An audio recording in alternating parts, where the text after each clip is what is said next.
Hi friends, welcome back to my channel. പുതിയൊരു video ആണ് ചെയ്യാൻ പോകുന്നത്. സാധാരണ നമ്മുടെ മാവുകളിലൊക്കെ കാണപ്പെടുന്ന ഒരു തരം രോഗമാണ്. നമുക്ക് ഈസിയായി എങ്ങനെ സോൾവ് ചെയ്യാമെന്നാണ്. നിങ്ങൾ ഈ വീഡിയോ കാണുക. ഇഷ്ടപ്പെടുകയാണെങ്കിൽ ലൈക്ക് ചെയ്യുക. അതിന് മുമ്പായി നിങ്ങൾ ഈ ചാനൽ സബ്സ്ക്രൈബ് ചെയ്യുക. ഈ കാണുന്നതാണ് നമ്മുടെ മാവ്. ഇതിനകത്ത് അതിൻ്റെ ശിഖരങ്ങളൊക്കെ ഉണങ്ങി തുടങ്ങുന്നുണ്ട്. ഇത് തളർക്കാൻ തുടങ്ങിയിട്ടുണ്ട് ഇപ്പോൾ. അപ്പോഴാണ് ഞാൻ ഇത് കാണുന്നത്. ഇതാണ് ഇതിൻ്റെ അടയാളം. കറ ഇങ്ങനെ പൊട്ടി ഒലിക്കാൻ തുടങ്ങും. അതുപോലെ തന്നെ ഇലകൾ ഉണങ്ങി കരിഞ്ഞു തുടങ്ങും. ഇവിടെ 2 ശിഖരങ്ങളുണ്ടായിരുന്നു. അത് ഇതുപോലെ രോഗം വന്നപ്പോൾ ഞാൻ ഒടിച്ച് കളഞ്ഞതാണ്. അപ്പം ബാക്കി താഴേക്കും അതേപോലെ വന്ന് തുടങ്ങിയിട്ടുണ്ട്.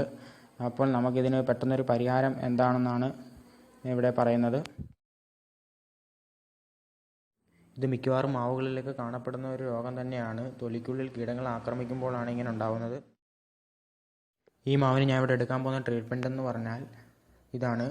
ഫൈട്രോക്സിൻ എന്നാണ് ഇതിൻ്റെ പേര്. ഇതൊരു 80-90 രൂപ വരെയാണ് ഇതിൻ്റെ പ്രൈസ്. സാധാരണ ഇത് വളക്കടകളിലും നിങ്ങളുടെ അടുത്തുള്ള വിപണികളിലൊക്കെയാണ് ഇത് ലഭ്യമാകുന്നത്.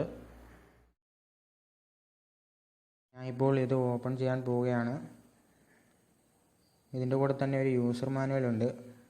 അറിയാത്തവർക്ക് ഇത് ഉപകാരപ്രദമാവും.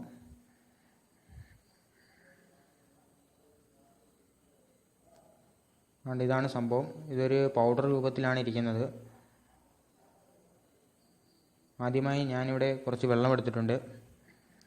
നമുക്കിപ്പോൾ ഇതൊരു പേസ്റ്റ് രൂപത്തിലാണ് വേണ്ടുന്നത്. പേസ്റ്റുമല്ല ലിക്വിഡും അല്ലാത്തൊരു രീതിയിൽ നമുക്കൊരു പെയിൻറ്റ് രൂപത്തിലാണ് തേക്കേണ്ടത് മാവിലേക്ക്.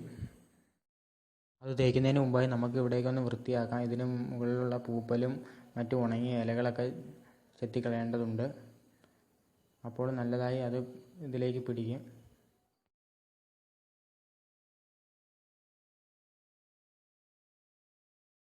ഇപ്പോൾ വൃത്തിയായി കഴിഞ്ഞിരിക്കുകയാണ്. അടുത്തതായി നമുക്കിത് ബ്രഷ് ഉപയോഗിച്ച് തേക്കാവുന്നതാണ്.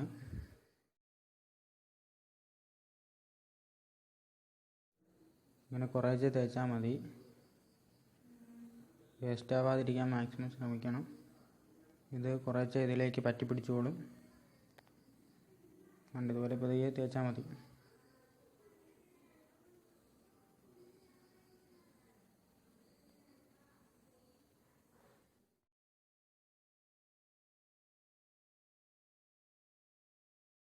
ഇത് രോഗം ബാധിക്കാത്തിടത്തും തേക്കുന്നത് നല്ലത് തന്നെയാണ് മാവിന്.